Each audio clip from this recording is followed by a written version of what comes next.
12 سال میں تیار ہونے والی شداد کی جنت۔ شداد کے بارے میں مشہور ہے کہ وہ قوم عاد کا بادشاہ تھا۔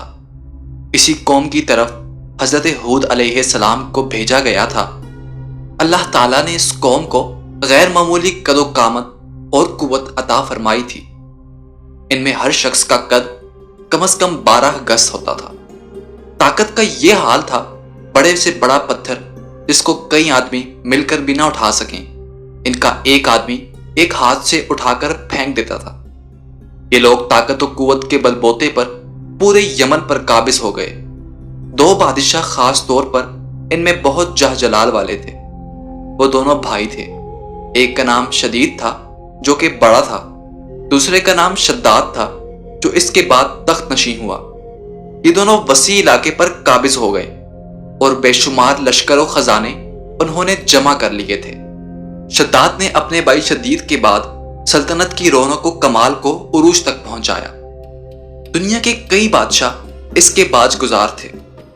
اس دور میں کسی بادشاہ میں اتنی جرات و طاقت نہیں تھی کہ اس کا مقابلہ کر سکیں۔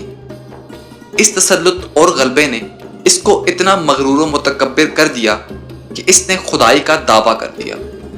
حضرت ہود علیہ السلام نے جب ان کو ایمان کی دعوت دی تو وہ کہنے لگا کہ اگر میں تمہارا دین قبول کر لوں تو مجھے اس کا کیا فائدہ ہوگا؟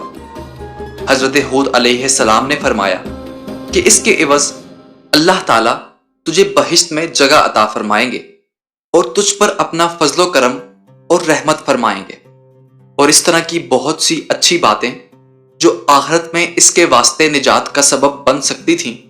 لیکن اس ملعون پر ان بھلی باتوں کا کچھ اثر نہ ہوا اور وہ کہنے لگا کہ تم مجھے بہشت کی بہت طمع دلاتا ہے اور صفات بیان کرتا ہے۔ میں بھی اس دنیا میں ایسی ہی بہشت بناؤں گا اور دن رات عیش و عشرت کروں گا۔ مجھے تیرے خدا کی بہشت کی کچھ حاجت نہیں ہے۔ اس دن سے شداد کی مسلسل یہ کوشش رہی کہ وہ ایک ایسا شہر تعمیر کرائے جو ہر لحاظ سے جنت جیسا ہو۔ اس نے اپنے بھانجے زحاق کو، جو ایران کا حاکم تھا، کہلا بھیجا کہ جتنا سونا چاندی تمہارے پاس جمع ہے وہ فوراً میرے پاس بھیج دو۔ زحاق نے ایسا ہی کیا۔ شداد نے پورے ملک میں اپنے کارندے روانہ کیے جو بہت بڑی مقدار میں سونا چاندی جمع کر کے لائے۔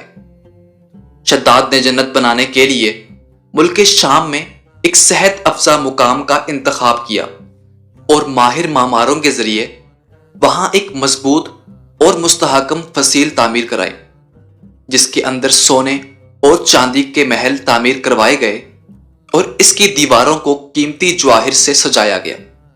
اس نے شہر کے وسط میں ایک ایسی نہر بنوائی جس کے پانی میں ہیرے جواہرات بہتے تھے۔ سونے کے ایسے درخت لگوائے جن کے خوشوں میں مشک و عنبر بھرا گیا تھا۔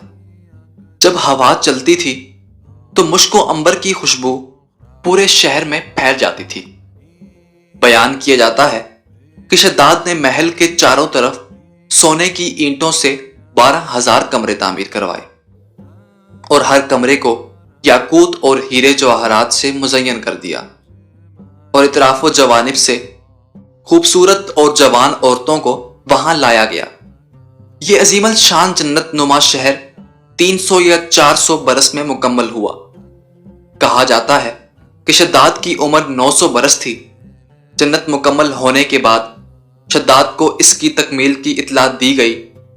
اطلاع ملتے ہی شداد بہت بڑا لشکر لے کر اپنی جنت کی جانب روانہ ہو گیا۔ ابھی شہر سے ایک منزل کے فاصلے پر تھا کہ اس نے ایک ہرن دیکھا جس کے پاؤں چاندی اور سینگ سونے کے تھے۔ ہرن کو دیکھ کر وہ لالچ میں آ گیا اور اسے پکڑنے کے لیے اس کے پیچھے اپنا گھوڑا لگا دیا۔ بھاگتے بھاگتے وہ اپنے لشکر سے جدا ہو گیا۔ اس نے شداد کو پکار کر کہا، شداد، تو نے عالی شان محل تعمیر کر کے یہ سمجھ لیا کہ اب تو موت کے پنجے سے بھی آزاد ہو چکا ہے۔ یہ سن کر شداد کا رواں رواں کانپنے لگا اور اس نے پوچھا، تو کون ہے؟ اس نے جواب دیا، میں ملک الموت ہوں۔ شداد نے کہا، اس وقت تمہیں مجھ سے کیا کام ہے اور میری راہ میں کیوں روڑے اٹکا رہے ہو؟ ملک الموت نے کہا میں صحرا میں تیری روح قبض کرنے آیا ہوں۔ شداد نے کہا مجھے کم از کم اتنی مہلت دے دو کہ میں اپنی بنائی ہوئی جنت کو اپنی آنکھوں سے دیکھ لوں۔ ملک الموت نے اجازت نہ دی، چنانچہ شداد گھوڑے سے گرا اور مر گیا۔ پھر حضرت جبرائیل علیہ السلام نے بڑے زور سے ایک زوردار چیخ ماری کہ اسی وقت تمام شہر اپنی عالی شان سجاوٹوں کے ساتھ ایسا زمین میں سمایا کہ اس کا نام و نشان تک باقی نہ رہا۔ قرآن پاک میں اس کا ذکر اس طرح ہوا ہے۔ ترجمہ: وہ جو ارم تھے بڑے ستونوں والے، اور شہروں سے اس کی مانند کوئی شہر شاندار نہ تھا۔ پارہ نمبر 30 سورہ الفجر آیت نمبر 7 تا 8۔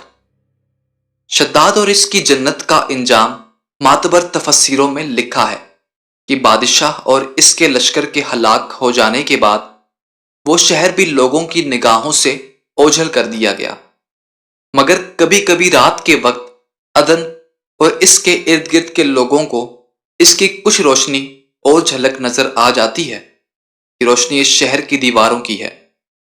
تو پھر آج کے لیے اتنا ہی۔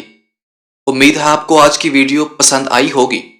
اگر آپ کو یہ ویڈیو پسند آئی ہے تو اسے اپنے دوستوں کے ساتھ شیئر کریں اور چینل کو سبسکرائب کرنا ہرگز نہ بھولیے گا، تاکہ آپ کو ایسے ہی دلچسپ اور حیرت انگیز حقائق پر مبنی ویڈیوز مستقبل میں بھی مل سکیں۔ اسی کے ساتھ آپ سے اجازت چاہیں گے۔ آپ سے ملاقات ہوگی اگلی ویڈیو میں۔ تب تک کے لیے اپنا اور اپنے پیاروں کا خیال رکھیے۔ السلام علیکم۔